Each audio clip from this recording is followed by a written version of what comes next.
Marseillais et Marseillaise, bienvenue sur 100% M, j'espère que vous allez bien. On se retrouve aujourd'hui pour le débrief du match entre Strasbourg et l'OM. Supporters, supportrices des autres clubs, vous êtes toujours les bienvenus, toujours à condition de montrer du respect et de la bienveillance, c'est envers moi-même ou la communauté dans l'espace commentaire ou ailleurs. Avant de commencer cette vidéo les amis, n'hésitez pas à vous abonner, à liker, à partager et à commenter la vidéo, c'est très important, ça aide au référencement de la vidéo. Et surtout, donnez la cloche pour savoir quand est-ce que je sors des vidéos ou quand est-ce que je suis en live. Avant de commencer aussi cette vidéo, j'aimerais vous remercier d'avoir été aussi nombreux sur le dernier live commentaire du match Strasbourg-OM. On a passé les 600 abonnés. Extrêmement plaisir, ça donne beaucoup de force. Vous ne pouvez pas imaginer la force que ça donne. Et petite annonce, dorénavant, après chaque match, on prendra 30 à 45 minutes pendant le live pour débrief le match à chaud. Et le lendemain, du coup, je vous ferai le débrief à froid, mais en live, plus en vidéo, en live. Comme ça, si vous voulez participer avec moi, bah, n'hésitez pas à être présent. Voilà, tout simplement. C'est comme ça que ça va fonctionner. Nous, on va passer tout de suite au résumé de ce match qui a été intense, dur, et voilà. Et donc, pour ce débrief du match, on va commencer par regarder un petit peu le résumé.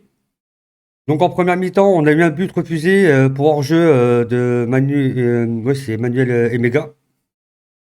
Fort heureusement, parce que sinon ça aurait été une ouverture du score très rapide de Strasbourg. Par la suite, bah, on a eu 4 cartons jaunes à la 24e, 27, 38 et 45e minute pour Aguerd, Murillo, O'Reilly et Balerdi. À 45 plus 1, Emega prend un jaune pour un croche-pied.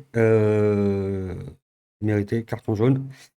Ensuite, en deuxième mi-temps, on a des changements du côté de Strasbourg. Amayo qui rentre à la place de Maréchal. Outara qui rentre à la 46e. Outara qui va marquer par l'intermédiaire, par une passe décisive de Emega. De l'autre côté, voyant que ça fonctionnait pas et qu'on était mené au score, on a fait rentrer la cavalerie. Emerson est rentré, Greenwood est rentré, Aubameyang. Et là, bah, ça a déroulé. On a eu un but d'Aubameyang à la 78e. Et puis après, on a eu 2 changements encore, Vaz qui est rentré à la place de Medina et Pavard qui est rentré à la place de O'Reilly. Et on arrache la victoire au bout du bout, à 90 plus 1, but de Murillo les amis. Et que c'était dur, que c'était dur. Vraiment, là c'est on a vraiment peiné contre Strasbourg, faut être objectif. On va regarder un petit peu les réactions des joueurs. Mais d'abord, je voulais vous mettre la réaction de Roberto Zarbi, si vous enlevez le son, par contre. Voilà. Regardez Roberto Zarbi complètement fou. Extraordinaire. Voilà, ça fait la belle victoire. Au bout du bout, hein, comme je l'ai dit, ça a été au mental. Ça a été au mental. Et ouais, ça a été dur pour l'OM. On va regarder un petit peu les réactions des joueurs après le match. Donc on a Pachao qui nous dit: «Je continue de m'améliorer à chaque match». C'est vrai, mais ce qu'il a montré hier, c'était pas suffisant pour moi. Beaucoup de déchets dans ses prises de décision et surtout dans ses techniques pour passer les adversaires. Il nous dit également match difficile, mais Dieu merci, nous gagnons à l'extérieur. Merci au groupe pour leur dévouement jusqu'à la fin du match. Allez l'OM. Bien sûr, allez l'OM, hein, à la vie à la mort, on connaît. Hein. On a Aubameyang qui nous dit 3 points au mental et au finish. Pour ceux qui ont fait le déplacement et ceux derrière leurs écrans, allez l'OM. Très beau message. On a Facundo Medina jusqu'à la dernière seconde, une sacrée semaine, déjà focus sur la Ligue des Champions mardi, allez l'OM. Et voilà, pour ce qui est des réactions après match, alors il y en avait d'autres, hein, il y avait Emerson aussi également qui avait réagi sur Instagram, etc. Et voilà, j'avais pas tous vous les mettre, sinon ça allait faire une vidéo à rallonge de plus de 20 minutes, il y en avait tellement. Donc voilà. On va regarder les notes de l'équipe. Alors je les trouve un peu sévères ces notes sur certains joueurs. Pachao, le 4, il méritait pour moi. Mérité dans le sens où ben, il n'a pas fait forcément énormément de choses dans le match, mais pour les peu de choses qu'il a fait, il a un peu raté tout ce qu'il a fait, quoi.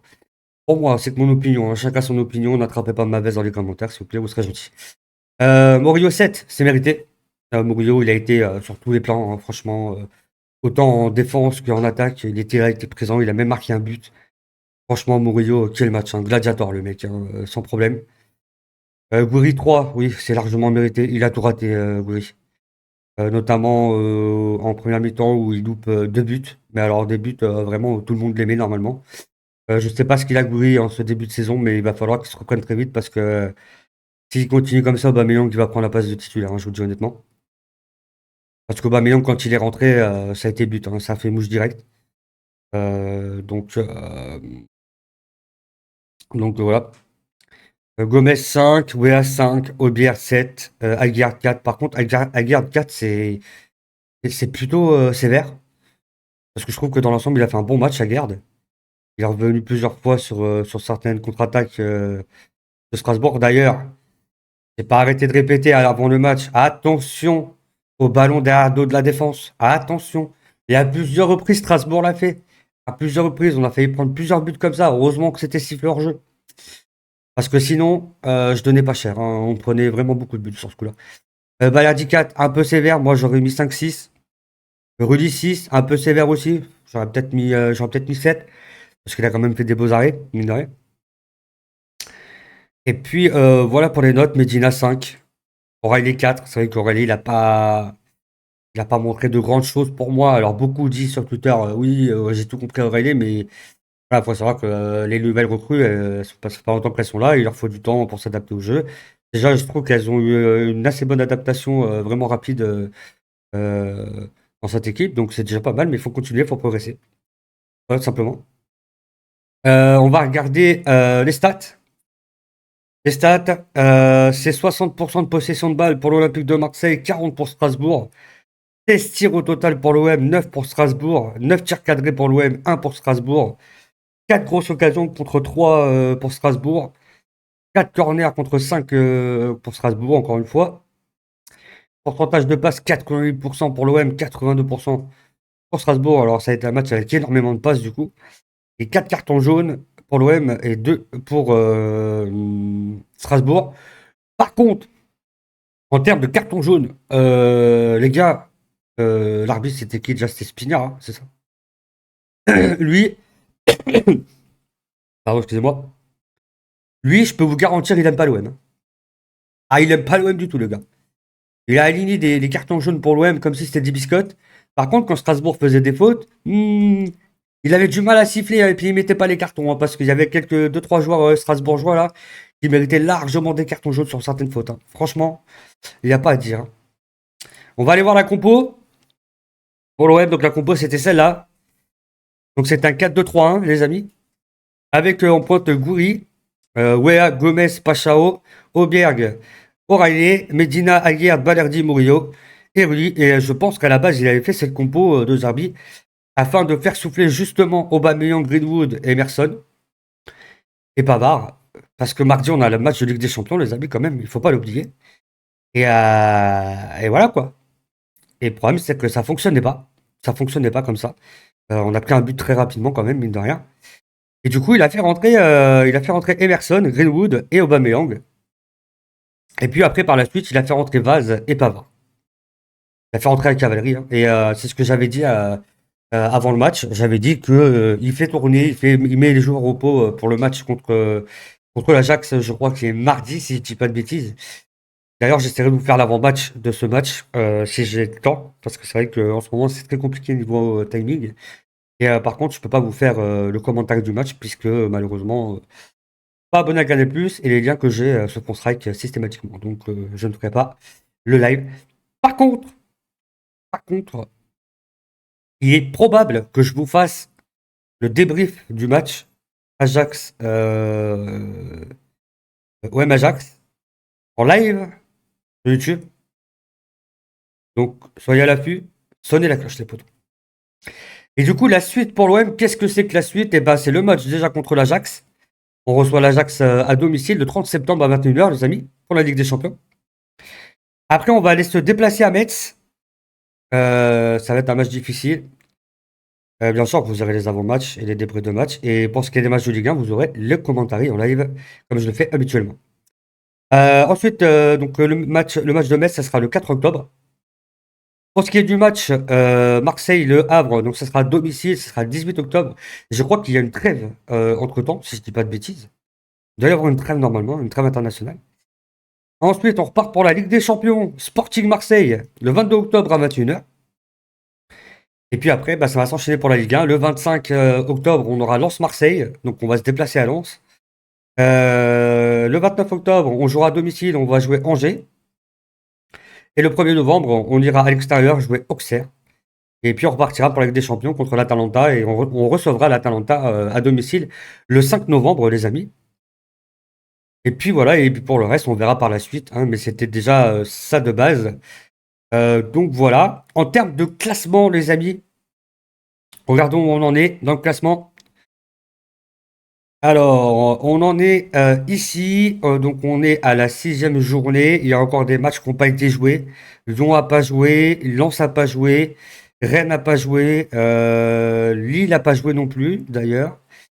Et Brest n'a pas joué, Le Havre, Metz. Alors, dans l'idéal, il faudrait que Lyon perde. Dans l'idéal, bien entendu. Mais au minimum, on est assuré de rester dans le top 3 à la 6e journée de Ligue 1. Donc ça, déjà, c'est une bonne chose pour moi. Franchement, je suis ravi. Bon, on avait été premier à la suite du match contre Strasbourg, mais bon, les autres équipes n'avaient pas encore joué. Donc voilà. Mais déjà, on est assuré d'être au moins troisième à la fin de la 6e journée de Ligue 1, donc c'est très bien. On est directement dans le top. On n'est pas loin du PSG, PSG à 15 points. Voilà. On le sait, il va y avoir beaucoup de matchs cette saison. Peut-être qu'on aura une carte à jouer pour essayer de passer devant le PSG à un moment ou à un autre. Parce que PSG va affronter des grosses équipes aussi, hein. Ils vont affronter Monaco, ils vont affronter Lille, ils vont affronter Lens. Voilà quoi, ils vont affronter des grosses équipes. Donc voilà. Concernant le match Strasbourg-OM, mes tops, mes flops. Dans mes flops, déjà d'entrée de jeu, Yagouri pour tout ce qu'il a gâché pendant le match, pour tous ses ratés. Gouiri va vraiment falloir qu'il se reprenne en main. Parce que je vous le dis, s'il se reprend pas en main assez rapidement, Aubameyang va finir très vite titulaire, sincèrement. Je sais pas ce qu'il a en ce début de saison, mais c'est une catastrophe, hein, vraiment catastrophique. Mes deux autres flops, je mets Pachao et O'Reilly. Parce que pour moi, ils ont été. Alors, Pachao, parce qu'il a fait énormément d'erreurs quand même s'il a apporté de l'attaque, d'impact au niveau de l'attaque et tout, il a fait beaucoup trop d'erreurs. Et O'Reilly, c'est pareil, beaucoup trop d'erreurs et un peu invisible à mon goût. Dans mes tops, bien évidemment, je mets Murillo, je mets Aubameyang et je mets Aguerd. Aguerd pour ses retours défensifs qui a été très très bon, voilà, tout simplement. Voilà. Et ben c'est tout pour ce match-là, les amis. Du coup, on va passer aux remerciements, les amis. Et donc voilà, les amis, je vous remercie d'avoir suivi cette vidéo en ma compagnie. J'espère qu'elle vous aura plu. N'hésitez pas, encore une fois, à vous abonner, liker, partager et à sonner la cloche de notification pour savoir quand est-ce que je sors des vidéos. Et je voudrais remercier Yogi qui était présent sur le live et qui m'a mis un commentaire sur le live après que le live soit terminé. Qui m'a donné une vraie idée. Parce qu'il m'a dit qu'il aurait aimé avoir le débrief du match directement après le match en live. Et c'est vrai que j'aurais pu le faire. Et je vais le faire dorénavant, comme je l'ai dit. Je vais prendre 30 à 45 minutes après le match. On va rester en live après le match pendant 30 à 45 minutes. Et on fera le débrief à chaud. Et le lendemain, je vous ferai un live débrief à froid, tranquillement. Voilà, si vous voulez être présent, bah, n'hésitez pas à l'être. Et en tout cas, merci à toi, Yugi, pour cette remarque très constructive et qui m'a permis de prendre cette décision. Merci beaucoup à toi. Alors, si tu passes dans cette vidéo, bah, n'hésite pas à me le dire dans les commentaires. Simplement. Voilà, c'était 100% OM. Je vous laisse, prenez soin de vous. On se dit à la prochaine. Et allez l'OM, à la vie, à la mort. Ciao la fin.